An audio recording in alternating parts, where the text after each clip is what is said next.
Hello students, class 4 class plus 2.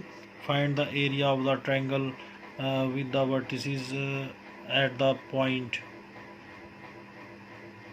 given in each of the following. हमें एक triangle दिया हुआ है। ट्रायंगल में आपको तो मालूम है, एक ट्रायंगल है तो उसकी तीन वर्टिसेस भी होंगी और तीन वर्टिसेस पे तीन वर्टिस जो है पॉइंट की फॉर्म में जो है हमें वैल्यू दी हुई है उसकी। पहला पॉइंट जो है वर्टेक्स ए को रिप्रेजेंट करता है, ये वर्टेक्स बी को, ये वर्टेक्स सी को। और मुझे क्या कैलकुलेट करना है, मुझे जो है area of the triangle calculate करना है। और area of the triangle calculate करने का फार्मूला है, अगर vertices in the form of point दिए हुए हों तो फार्मूला है area of the triangle del is equal to, ये एरिया ऑफ ट्रायंगल को रिप्रेजेंट करने का फार्मूला है, जो है साइन है ये, del is equal to 1/2 x1 y1 x2 y2 x3 y3। यहाँ पे हमेशा 1 1 1 ही रहेगा, ये फार्मूला है। और आप इसमें x1 y1 x2 y2 x3 y3 की वैल्यू पुट कर दीजिए। जो पॉइंट पहले दिया हुआ है वो x1 y1 जो सेकंड नंबर पे है, वो x2 y2 जो थर्ड नंबर पे है, वो x3 y3। इनकी वैल्यू यहाँ पुट करके आपने इनको ईवैल्यूएट करना है। जैसे डिटर्मिनेंट में हम ईवैल्यूएट करते थे, वही ईवैल्यूएशन होगी यहाँ पे। ईवैल्यूएशन करने के बाद उसको 2 से डिवाइड कर दीजिए, आपका आंसर आ जाएगा। आप एक बात हमेशा याद रखिएगा, एरिया ऑफ ट्रायंगल कभी भी नेगेटिव में नहीं आता। अगर नेगेटिव में आ रहा हो तो हम उसके साथ ऑटोमेटिकली प्लस का साइन कर देंगे। लेकिन जब एरिया ऑफ द ट्रायंगल यहाँ पे हमें कोई नंबर दिया हुआ हो तो इसका मतलब ये नहीं है कि वो हमेशा प्लस में है। साइन कन्वेंशन की वजह से वो प्लस में आता है, लेकिन जो है अगर माइनस में हो तो हम उसको ऑटोमेटिकली प्लस में कर देंगे। लेकिन अगर यहाँ एरिया ऑफ द ट्रायंगल दे रखा हो तो वो जो है जब उसको हम खोलेंगे तो उसके साथ दो साइन लगेंगे, एक बार प्लस का और एक बार माइनस का। सेकंड और थर्ड ये दो जो है सेम पार्ट है, ये आप लोग खुद करेंगे। सेम प्रोसीजर है, पॉइंट दे रखे हैं, आपने एरिया ऑफ द ट्रायंगल के फार्मूले में पुट करके जो है कैलकुलेशन करनी है।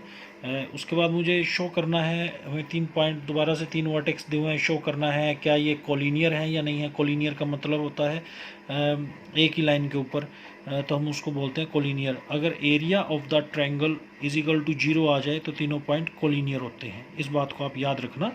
क्वेश्चन नंबर 4 में क्या है, थर्ड में क्या है, find the value of K if area of triangle is 4 square unit. देखिए area of triangle is 4 square unit and vertices are, यहाँ पे मुझे एरिया ऑफ द ट्रायंगल कितना दिया हुआ है 4। यहाँ पे हो सकता है साइन कन्वेंशन से 4 जो है साइन कन्वेंशन की हेल्प से 4 आया या एक्चुअली 4 है।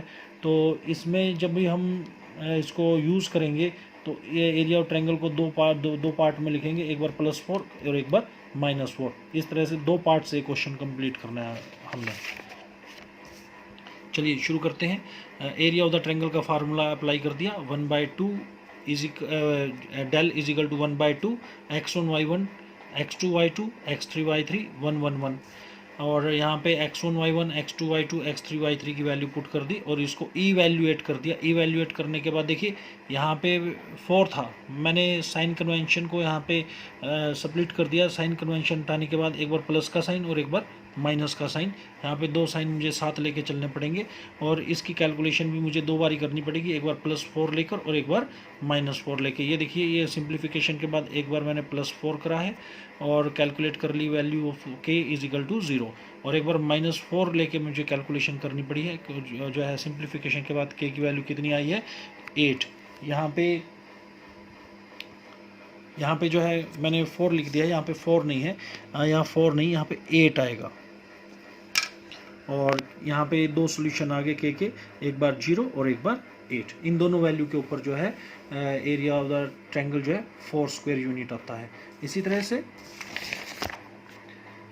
आप ये सेकंड पार्ट्स जो है अपने आप करेंगे। और किसी क्वेश्चन में कोई डाउट नहीं है, बहुत ही सिंपल है। और मैं इनकी वर्कशीट जो है वर्कशीट बना रहा हूँ और वो वर्कशीट में कुछ क्वेश्चंस दूंगा आपको करने के लिए, तो उनको आपने अच्छे से करना है। अगर किसी क्वेश्चन में कोई डाउट हो तो आप मुझे कमेंट जरूर करिएगा।